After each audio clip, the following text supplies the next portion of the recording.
Okay, good evening all. My name is John Dove from the Advocacy Club, and we've just had the first ever closing speech session at the Advocacy Club. So I've seen some great speeches tonight, and I'm just going to provide some comments on what I've seen and some general tips and feedback about the closing speech. So I'll start with just some general sort of presentation / public speaking points. So the first thing to note is with the closing speech, this is your opportunity to be persuasive. This is the last form of advocacy that you'll do in the trial, and this is your opportunity to try and persuade the tribunal to find in your favour. Therefore, the key thing is you need to be interesting and you need to be, as it says on the tin, persuasive. So think about your general oratory, general public speaking points. First thing is reading. Try and avoid it. You may well have typed out a speech almost in full, maybe even in full. But at the very least, you should at least know enough about the case that you won't be so note-tied with the script. So as much as possible, try and avoid reading so that you can make eye contact with your tribunal. That's a way of making you even more persuasive. And also think about the voice itself. Certainly more so than other more formal types of advocacy.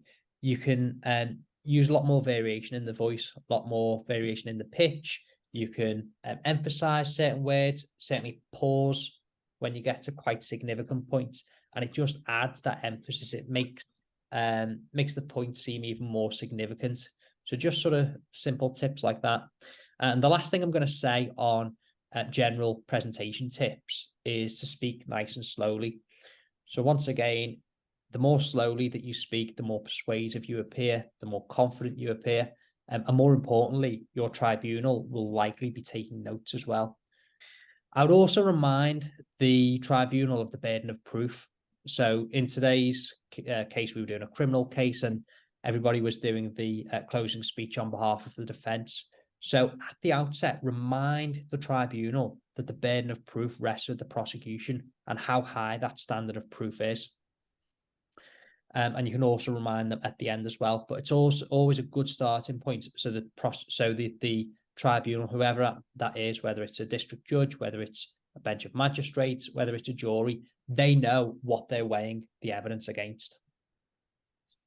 So then what we need to do is we then need to go through and we need to deal with how the evidence has come out. So you'll go through the facts of the case and, of course, be weaving the evidence into this in terms of how it came out at trial. A number of our witnesses gave inconsistent evidence, either evidence that was inconsistent with their witness statement or inconsistent between chief and cross-examination. And you can really milk these points, really highlight the differences, highlight where those inconsistencies are. And then, of course, you want to comment on that as well. And the ultimate comment is going to be that you can't rely on these witnesses. Their evidence is unreliable. But you don't need to be so on the nose and just say that witness is unreliable. You can't trust their evidence. Maybe you can take this thing out and be a bit friendlier, but also it will it still has the same effect. So you may say to the tribunal, it's unfortunate that the witness has given evidence in the way that they have. It's unfortunate that they've been inconsistent, but in the heat of a trial, this can happen. And this is why witnesses can be unreliable. So something along those lines is a good way. It makes you seem less evil or less like you're sort of sticking the dagger in. You're making the same point, and it's for the bench or whoever it might be to make their own determination on the evidence. I saw a few people using the phrase "I submit" tonight. Now, as a general rule in submissions advocacy, I submit is exactly what you would say, particularly in mooting. You don't comment, you don't think, you submit. With a closing speech, you're commenting on the evidence, so you're providing your sort of commentary. So you'll state how the evidence came out and then comment on its reliability, its credibility, your comments on the significance. You'll draw conclusions there. So you're not submitting, you're sort of inviting conclusions to be drawn there. So that's why I tend to avoid the phrase "I submit."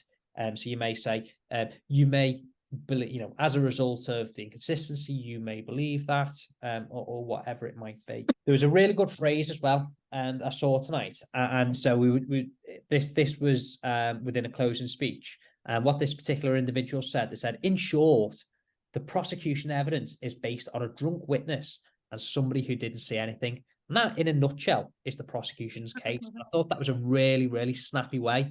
So something like that towards the end in the conclusion, it's one sentence, it sticks with the mind of the tribunal. You have something like that right towards the end. They say, right, yeah, that's what this case is.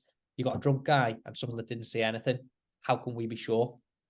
So in a short, snappy sentence like that was really good. Another good technique that was utilized tonight was the rule of three as well. So when I say rule of three, this is when you're doing sort of public speaking and you'll list things in threes, your ABCs, 1, 2, 3s, etc.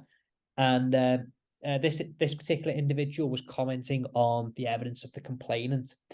And he said, so he goes through, talks about all the inconsistencies, and he says, ultimately, this particular witness has a propensity for violence. He was drunk and he's inconsistent. So, you've got your threes there, 1, 2, 3, bang.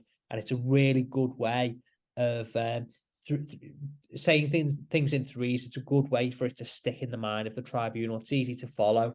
So those are the points that I've got to make about the closing speech, and I hope that was helpful.